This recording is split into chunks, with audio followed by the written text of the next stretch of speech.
জিলা সভানেত্ৰী আমাৰ দলীয় প্ৰাক্তন সাধাৰণ সম্পাদক ধেমাজি জিলা ছাত্ৰ সন্থা প্ৰাক্তন সাধাৰণ সম্পাদক তেখেতেও আমাৰ দলৰ নীতি আদৰ্শৰ প্ৰতি সন্মান জনাই আমাৰ দলৰ অন্তৰ্ভুক্ত হৈছে।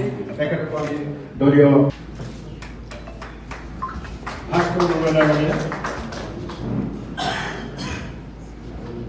দীপক চুতীয়া ডাঙৰীয়া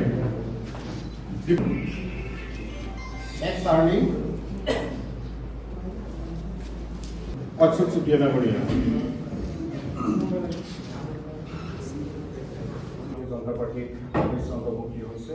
তেখেতলৈ আমি জিলা 2014 চনত নৰেন্দ্ৰ মোদী প্ৰধানমন্ত্ৰী হিচাপে তেখেতক জয়যুক্ত কৰোৱাৰ কাৰণে আমি বিজেপি নকৰাকৈ কাম কৰিছোঁ।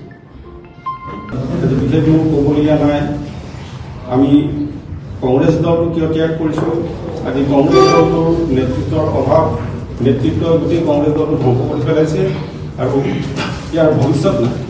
গতিকে আজি ভাৰতীয় জনতা পাৰ্টিত আমি যোগদান কৰিছোঁ।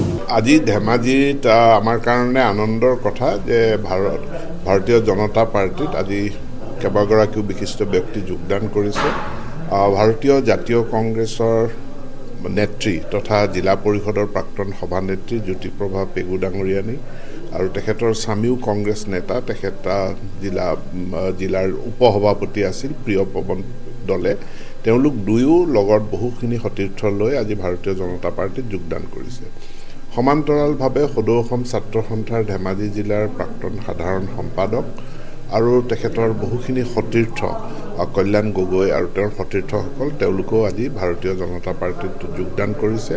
আমি আছুৰ পৰা এটা জাতীয়তাবাদী শিবিৰৰ পৰা অহা ব্যক্তিসকলক আৰু ভাৰতীয় জাতীয় কংগ্ৰেছৰ পৰা অহা সকলো ব্যক্তিক ভাৰতীয় জনতা পাৰ্টিলৈ আমি উষ্ম আদৰণি জনাইছোঁ আৰু এই যোগদান কাৰ্যসূচীয়ে দলটোক ইয়াত আৰু শক্তিশালী কৰিব, এটা বৃহৎ বিজয় সাব্যস্ত কৰাত সহায় কৰিব। ইয়াৰ মূল কাৰণটোৱে হ'ল বৰ্তমান কংগ্ৰেছ দলৰ যিসকল নেতৃত্ব তেওঁলোকে কংগ্ৰেছ দলটো একেবাৰে শেষ কৰি পেলালে।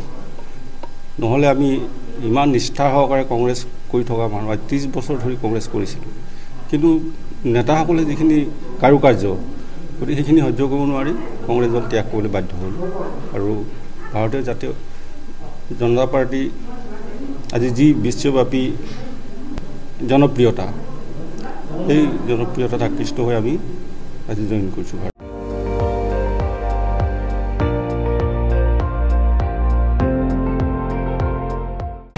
আপুনি চাই আছে ND24, সৰ্বশ্ৰেষ্ঠ নহয় সৰ্বোত্তমৰ দৌৰ।